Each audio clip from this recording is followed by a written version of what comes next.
Sahabat hebat terkasih, kali ini tim UKM Aufi mendapat kesempatan luar biasa menemui salah seorang tokoh gerakan koperasi Indonesia, khususnya koperasi kredit union.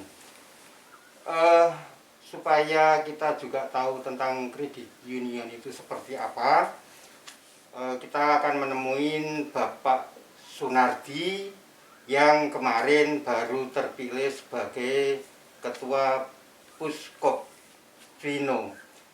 Nama baru dari BKCU Kalimantan yang nanti akan beliau jelaskan dengan rinci.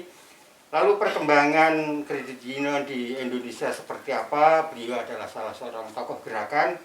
Pak Nardi, selamat pagi.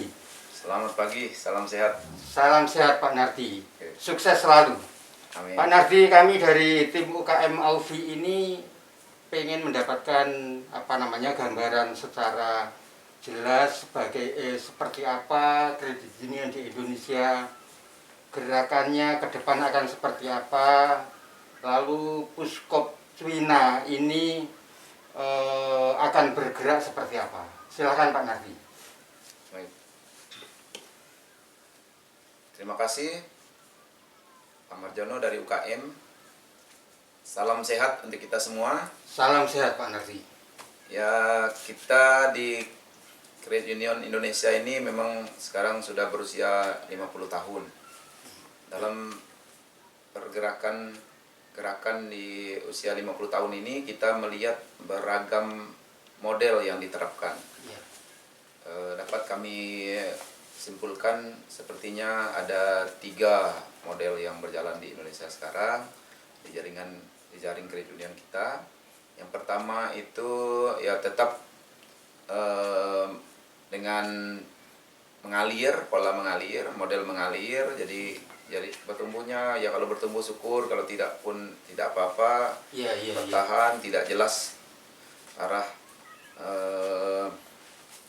strategis yang dituju.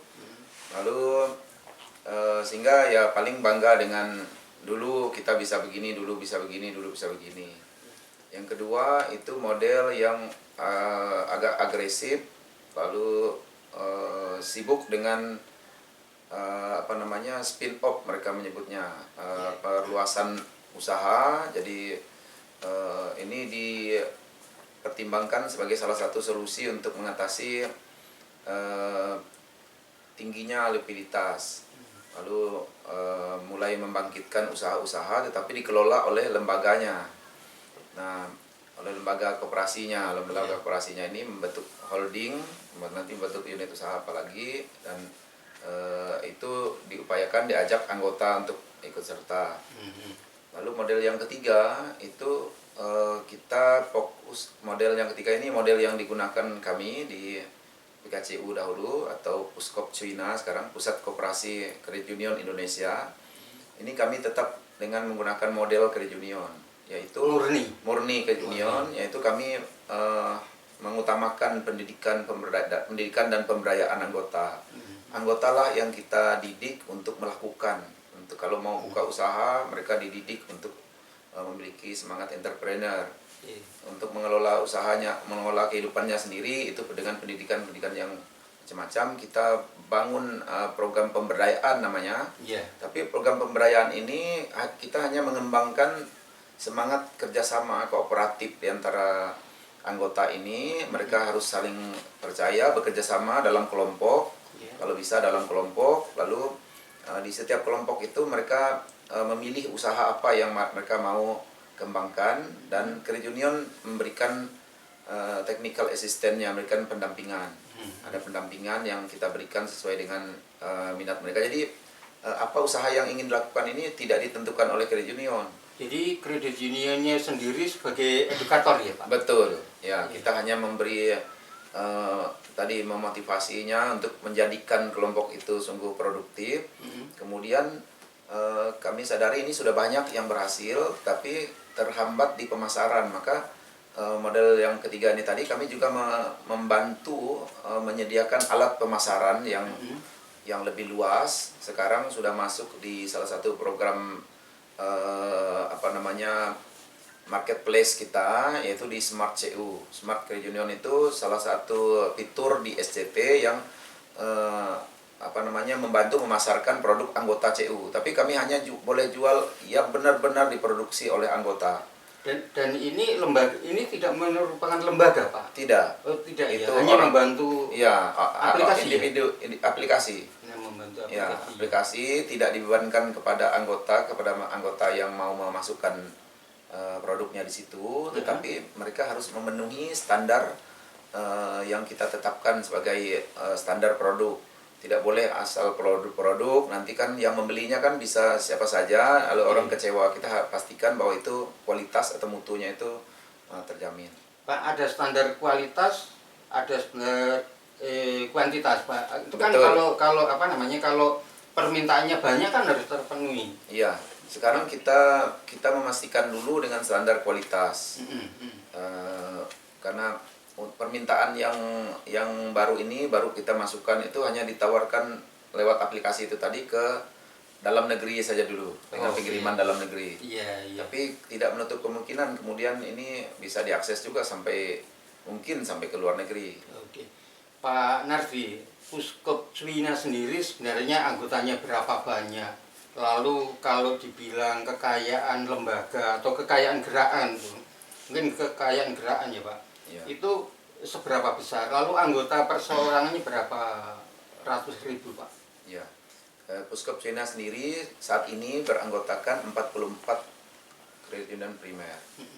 Namun dengan berubah menjadi Puskop Swina Federasi Nasional, kami membuka diri untuk menerima keanggotaan untuk orang-orang yang sepakat melaksanakan CU itu yang murni, hanya mengurus pendidikan, simpan pinjam, pelayanan keuangan, dan pemberdayaan. Sedangkan aset gerakan dalam Puskop Swina sekarang itu mencapai 7 triliun dengan anggota kita itu hampir 500.000 orang anggota. Hampir Individu. 500.000 Ya. individu. Pak, potensinya kan sangat besar Pak Nardi. Ke depan kalau Puskop Swina itu adalah edukator gitu ya, jangkauannya ke depan akan seperti apa Pak? Programnya ke depan akan seperti apa? Bapak kan sekarang kan menjadi ketuanya ya, itu seperti apa Pak? Kita fokus pada penguatan kelembagaan untuk memastikan CU melaksanakan tata kelola CU yang sehat, CU yang benar. Nah, karena mengapa kita lakukan ini? Karena kita melihat tidak ada gunanya lembaga itu dengan aset besar, anggota banyak, segala macam, kalau tata kelolanya itu tidak benar. Kalau dia tidak menjalankan tata kelola yang benar, cepat atau lambat, ini akan jadi masalah besar, masalah bersama. Misalnya ya mungkin nanti akan terjadi banyak lalai yang tinggi, akan terjadi orang keluar seenaknya, mungkin di dalam juga akan terjadi permasalahan keuangan yang cukup besar. Oleh karena itu, kalau CU-nya ini bisa melaksanakan tata kelola dengan benar, maka CU ini akan bisa memberi manfaat yang lebih besar kepada para anggota. Hanya CU yang melaksanakan tata kelola dengan disiplin, dengan keras, itu yang bisa memberi manfaat yang besar bagi para anggota. Pak Nardi kan tadi kan sebagai edukator gitu ya, kan ada produk-produk unggulan anggota gitu. Sekarang produk unggulan anggota itu yang paling menjadi unggulan benar-benar yang sudah itu apa Pak? Kalau untuk produk unggulan anggota di hasil pemberdayaan ini, kami yang paling besar itu salah satu CU Sebarung itu melaksanakan menghidupkan kembali kopi Toraja, yang bukan hanya ingin memasarkan biji kopinya, tetapi mereka mulai dengan membuat lingkungan alam hutan lindung di sana untuk dijadikan kebun kopi kembali, dengan menanam kembali kopinya, mengajarkan, memberikan edukasi kepada para anggotanya untuk merawat tanaman yang merupakan kearifan lokal di mereka sendiri, untuk dibangun, untuk kemudian kita harapkan bisa menolong untuk meningkatkan kualitas hidup, meningkatkan kesejahteraan mereka. Jadi kemudian kita saya rasa cukup unggul. Saya sudah diskusikan juga dengan beberapa pihak soal model kelompok tadi. Mm. Banyak upaya-upaya inkubator yang disebut begitu oleh banyak pihak itu membuat usaha kelompok gagal. Tapi di kami sukses. Karena apa? Karena tadi orang menyebut usahanya kelompok, tetapi masing-masing tanggung jawab dengan usahanya sendiri-sendiri. Contohnya misalnya peternak, misalnya ternak ayam. Iya. Itu tidak ada satu kandang ayam yang milik kelompok, tapi kandang ayamnya ada di lokasi saya, di lokasi orang kedua lagi, organisasi orang kedua, 6, 7. Lokasi personal ya? Personal, tapi Iya. kami masing-masing bertanggung jawab untuk memberi dorongan supaya semuanya sukses. Tidak boleh hanya kandang ayam saya yang berhasil, karena tanggung jawab bersama untuk kesuksesan itu kita berikan brandnya kelompok. Oh, begitu ya. Gitu. Pak, tadi menyebut CU Sawon Cibarung ya. Itu kan juga menjadi kebanggaan kita semua, Pak Nardi. Ya. Bapak bisa menceritakan karena ini ada di bawahnya di dalam jejaringnya Puskop Twin Ya. Bagaimana bisa sukses begitu, Pak? CU Sawon Cibarung ini kan sebenarnya baru lahir tahun 2006. Ketika mereka dulu belajar itu sebenarnya kan melihat CU-CU di Kalimantan Barat. Oke. Nah, cuma keunggulan dari CU Sawon Cibarung ini, dia konsisten menerapkan apa yang dulu diterapkan di CU-CU di Kalbar itu. Setelah dikembangkan di Toraja, itu terus dikembangkan. Ya, yang pertama, pendidikan kepada anggota. Itu mereka konsisten melaksanakannya itu 16 jam, 2 hari kegiatan. Nah, sedangkan CU di banyak tempat itu sudah mulai pendidikan anggotanya hanya formalitas, ada yang bahkan hanya 2 jam. Okay. Ya, bentuknya hanya semacam seminar pengenalan produk saja, bukan ke pendalaman mengapa kita harus mengembangkan lembaga kredit union ini untuk meningkatkan kualitas hidup kita. Apa yang disediakan oleh CU, bagaimana kontribusi kita masing-masing individu anggota, itu yang kurang tergali. Itu saya lihat keunggulan yang pertama. Keunggulan yang kedua itu di CU Sawon Cibarung ini aktivisnya, para pengelola stafnya itu relatif generasi muda, anak-anak, orang-orang yang energi. Situasi yang berbeda kalau kita lihat di beberapa koperasi, terutama kita masih misalnya di barisan pengelolanya saja itu banyak ada beberapa koperasi yang para pensiunan yang ada di dalamnya. Ini tentu semangatnya itu berbeda, militansinya berbeda, pola pikirnya juga berbeda dalam adaptasi, perkembangan dan sebagainya. Nah, kemudian yang ketiga keunggulan mereka ya memang mereka ini memang anggota ini dimotivasi terus, diberi semangat bahwa kita bisa sejahtera dengan cara bersama-sama, dengan cara mengelola diri, dan kita, banyak yang digunakan oleh mereka itu untuk mendorong teman lainnya ya, dengan membentuk sangayoka atau kelompok volunteer yang secara sukarela juga berbagi menceritakan dirinya sendiri. Oh, Pak Nardi kan kalau Puskop Cina ini kan anggotanya kan menyebar di 18 provinsi ya? Iya, betul. Itu kan juga di provinsi-provinsi yang sebagian terbesar adalah yang dalam tanda petik kanan kiri miskin kan, Pak? Ya. Di pedalaman misalnya Kalimantan. Ya. Apakah semangatnya kalau di Kalimantan Barat itu semangatnya dulu kan luar biasa. Nah, sekarang malah mencontoh ke Sawon Cibarung gitu. Misalnya ya, Pak ya. Bagaimana teman-teman yang dulu bersemangat itu, Pak? Sebenarnya ya itu karena ada hubungannya dengan kepemimpinan sebenarnya. Kalau ketika kepemimpinan CU ini bisa dipastikan itu melalui suksesi yang benar, maka sebenarnya degradasi nilai-nilai CU itu tidak akan terjadi. Tapi yang banyak terjadi ini kan orang sekarang lihat CU-nya sudah besar, ingin berlomba-lomba, ayo saya masuk jadi pengurus, saya masuk jadi pengawas, tapi tidak memahami fondasi dasarnya gerakan ini, bagaimana apa yang menjadi cirinya, maka entitas Kredit Union ini merupakan entitas tersendiri yang berbeda dengan bahkan dengan koperasi pada umumnya. Itu saya lihat yang paling harus dijaga. Sementara teman-teman yang dulu semangat itu Semakin usianya semakin sudah tidak banyak tidak terlibat lagi. Oh iya iya. Iya. Jadi kalau ada kesempatan bahwa mereka menyadari kita harus belajar lagi dari bahkan dari orang yang pernah belajar dengan kita, itu saya kira bukan sebuah kemunduran, keberanian yang luar biasa, kejujuran kita untuk bertanggung jawab untuk kemajuan masa depan bersama. Pak, untuk jujur dan berani mengakui itu kan juga tidak mudah, Pak. Bagaimana Bapak memotivasi teman-teman yang dulu menjadi pionir gitu ya, lalu untuk juga mau belajar, Pak? Kami coba sekarang masuk lewat manajemen yang masih melihat era sebelumnya dengan era yang saat ini. Oh. Nah, kemudian perlahan-lahan secara individu kita mengajak mereka ikut dalam pelatihan-pelatihan kita yang mendorong membuka wawasan itu untuk sebenarnya kita ini sama, kultur budayanya itu mirip di daerah tadi kan latar belakangnya kemiskinan yang masih rata di sekitar itu. Yeah. Itu tetap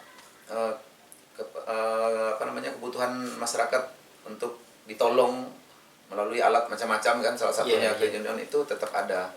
Dan memang kami mulai buka juga bahwa pelatihan-pelatihan itu tidak hanya untuk kami saja. Kami ada pelatihan yang kami kalian walaupun kita beda jaringannya boleh ikut. Oh, boleh ikut ya. Karena kita ingin memang membesarkan credit union ini.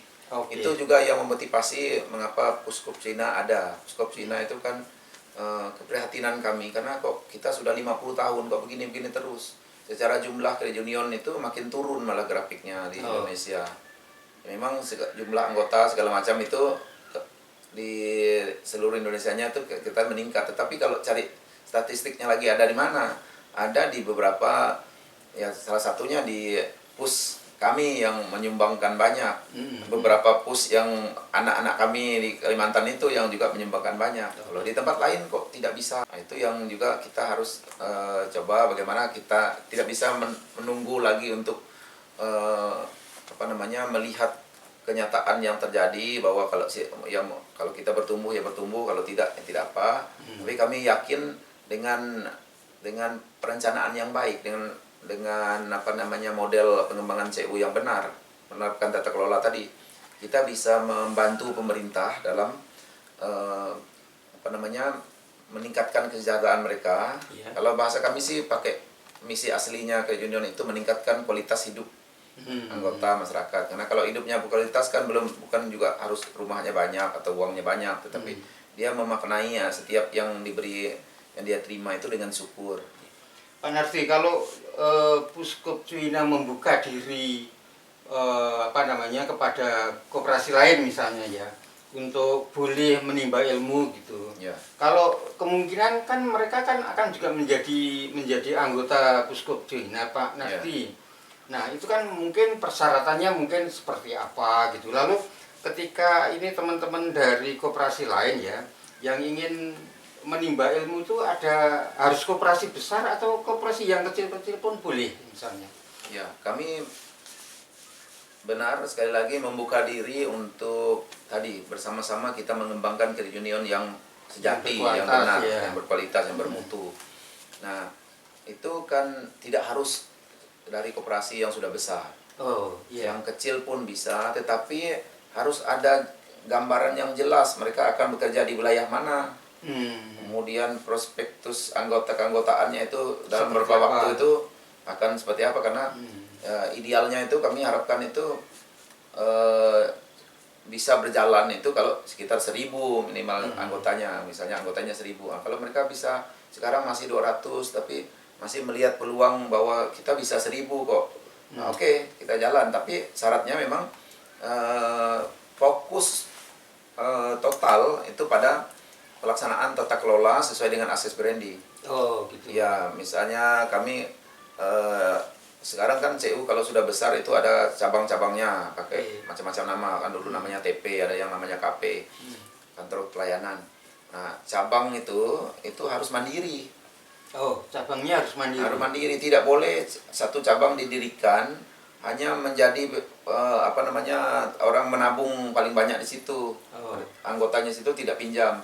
minjamnya di cabang lain, misalnya ada cabang lain yang tidak ada mobilisasi simpanannya, justru hanya menunggu pinjaman. Itu standar, ya, Pak? Standar. Standar. Standar. Kami tidak boleh mutasi antar TP yang uangnya dikirim dari sini ke sana hanya untuk ini kan. Kalau mau beli kursi di sana dari uang yang ada di kalian, hitung aset tidak menghasilkan di masing-masing TP itu. Yeah. Nah ini kan bagi banyak yang sudah terlanjur dengan cara ya kan kita sama apa segala macam, itu masih ada yang merasa wah susah. Tapi kita bilang baik susah sekarang karena kalau ini dibiasakan begitu masa depannya sulit.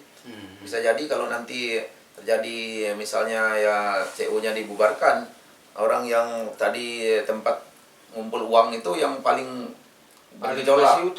Ya paling bergejolak karena uang mereka hilang dibawa di tempat lain. Tapi kalau dengan modal itu uangnya akan utuh. Kalau di kemudian hari kita mau besarkan itu tetap menjadi CU tersendiri juga enak. Tidak ada harta gono gininya yang terlalu repot untuk di. Kalau Bapak melihat sebagai tokoh gerakan kredit union gitu Pak, Bapak melihat ke depan kredit union di Indonesia akan seperti apa Pak? Saya kira ke depan itu kredit union Indonesia ini akan menjadi semakin besar dan diterima. Faktanya kalau dalam gerakan kita sekarang kan, kalau dulu kan orang kira tuh kredit union itu hanya di kalangan tertentu, misalnya hanya orang Katolik, orang Kristen. Nah sekarang kan di teman-teman yang basisnya Muslim juga bisa dikembangkan. Nah maka tinggal penyadaran saja bahwa memang banyaknya program-program yang hanya mereka mendapat dengan cara menerima bantuan, diberikan bantuan dana segala macam.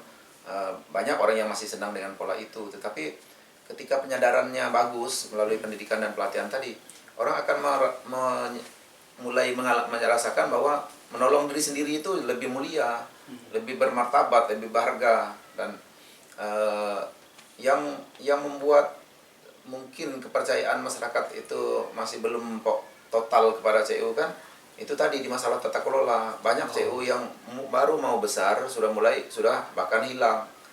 Nah, Pak Nafi, kan di Puskop Cuina ini kan ada beberapa CU yang juga anggotanya Muslim ya. Bapak boleh menyebutkan berapa CU Pak? Yang CU primer yang anggotanya boleh mayoritas Muslim atau setidaknya imbang gitu Pak? Ya, kalau di 44 CU yang ada di kita itu memang tidak ada keanggotaan CU yang satu agama saja. Itu sudah menyebar ya, Muslim ada, persentasenya pun sudah mulai mengikuti. Nah, tapi yang secara khusus itu teman-teman yang menggerakkannya juga teman-teman Muslim segala macam itu di jejaring Puskop Cina itu sekarang ada 3 kredit union. Yang pertama itu kredit union Muara Pesisir di Pontianak di Kuburaya ya Pontianak. Ya, itu teman-teman semuanya pengelolanya itu Muslim. Bahkan anggotanya mungkin saya kira 80-95% itu Muslim. Yang kedua kredit union Sari Intugin di Sambas, di Tebas itu salah satu kecamatan di sana. Nah itu juga begitu, walaupun pelan agak lambat tapi mereka penuh komitmen bahwa mereka bahkan berani bersaksi kredit union itu bukan agama, bukan milik agama tertentu. Itu model yang mau menyelamatkan kita sendiri dengan pendekatan ekonomi, sosial ekonomi.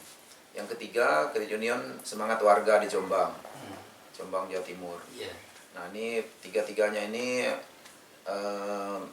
memang tidak dahsyat besarnya, tetapi untuk ukuran kredit union di lingkungan kita kan ya asetnya sudah miliaran, anggotanya juga sudah banyak, tetapi mereka ya memang ada sedikit kendala tadi karena belum terbiasa. Tapi saya menangkap penuh semangat karena di pemberdayaannya itu nyambung. Jadi kalau di pemberdayaannya itu kan ya orang kan sentuhan, ya tentu kita kan bukan hidup dari roti saja kan, hidup dari jagung dari macam yang lain. Nah ini pemberdayaannya luas sekali, bahkan sapi, ternak segala macam itu dikembangkan di beberapa CU ini juga jalan dengan baik. Sekarang pendek saja Pak, program yang paling mendasar untuk 3 tahun ke depan, Pak? Yang pertama itu kami ya tentu penguatan kelembagaan karena berubah dari PUS kemarin tuh yang menjadi bagian sekunder kedua dari Federasi Nasional, sekarang naik menjadi Federasi Nasional. Ya tentu kami harus melakukan advokasi ke pihak-pihak terkait dengan keberadaan ini, yang intinya semata-mata bukan untuk bersaing dengan yang sudah ada, tetapi untuk bersama-sama membuat cahaya dalam gerakan ini supaya Credit Union yang sudah menunjukkan cahaya itu bisa menerangi sekitarnya, memberi manfaat untuk para anggotanya. Itu yang pertama, sampai ke advokasi ini sampai ke Asia. Kita akan terus intens berkomunikasi di sana sehingga secepatnya bisa diterima sebagai anggota CU Asia, gerakan CU Asia. Ini masih menjadi prioritas yang pertama. Yang kedua itu kami fokus pada lebih fokus kepada digitalisasi Credit Union. Bagaimana CU-CU kita yang ada ini tidak sekedar menggunakan program komputer, tetapi program komputer yang sudah pada zaman ini dan menyelesaikan banyak kebutuhan anggota, juga kebutuhan masyarakat yang ya merupakan kebutuhan kehidupan modern. Ya, katakanlah tidak lagi kantor hanya buka pada waktu tertentu, tapi kantor bisa 7x24 jam dengan bantuan teknologi dan sebagainya. Ini kami berupaya supaya penggunaan teknologi yang kami sebut SCT ini bisa dipakai secepatnya oleh semua anggota kita, karena sekarang banyak juga yang belum menggunakan karena menunggu melihat progres di kawan yang melaksanakannya.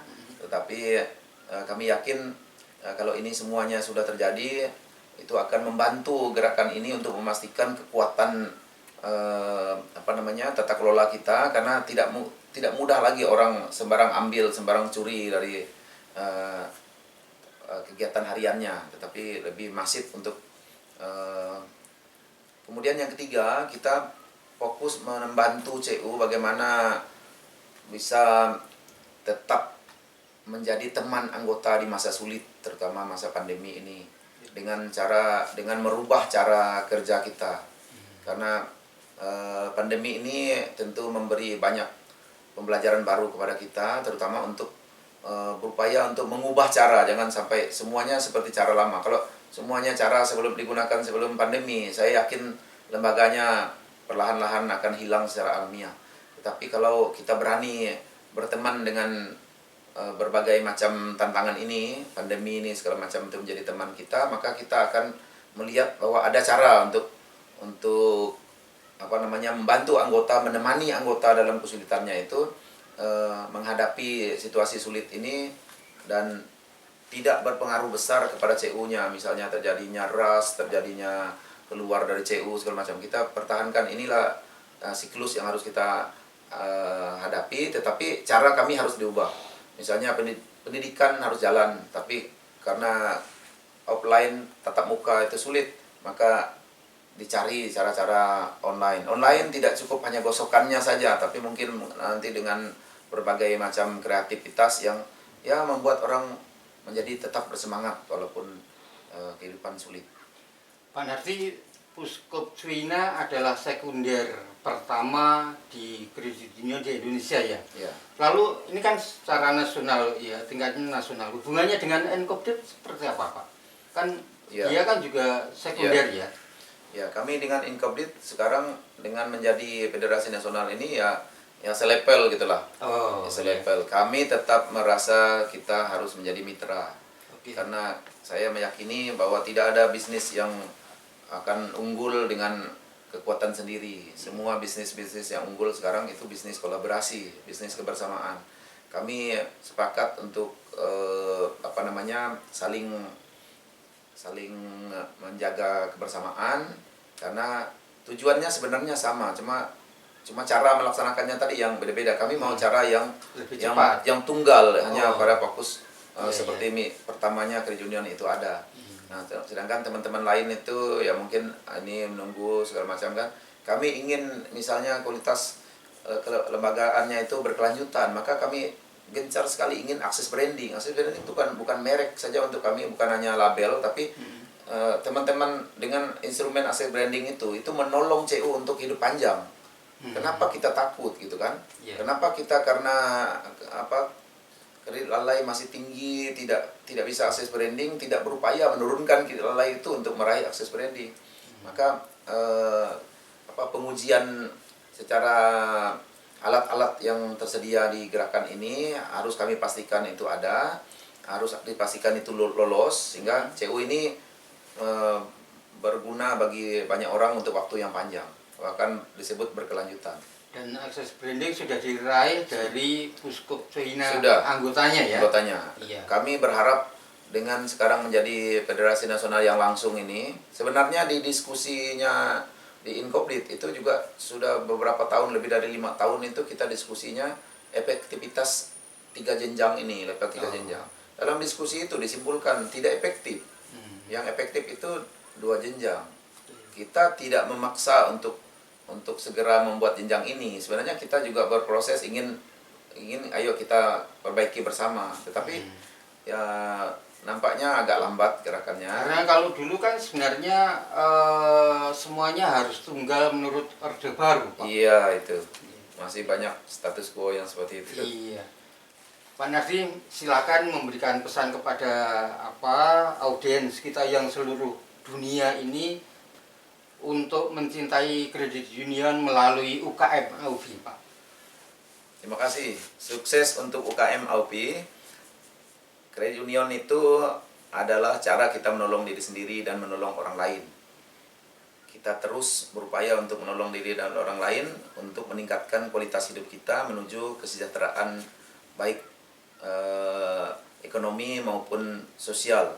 Baik kita harus maju secara ekonomi maupun sosial. Dan untuk itu terus kita lihat di sekitar kita mana hal-hal yang membantu kita menuju ke pertumbuhan, mana yang hanya menghibur kita saja dengan berbagai macam kemudahan yang diberikan, padahal itu sementara. Maka terus bergabung dengan jaringan Credit Union, informasinya melalui UKM, majalah UKM, terutama UKM AUFI, dan para anggota CU, siapa saja yang ingin menolong dirinya sendiri, silakan like, subscribe program ini supaya update dari berita-beritanya bisa terus diterima oleh Bapak Ibu semuanya. Terima kasih, salam sehat Pak Salam Nardi. sehat.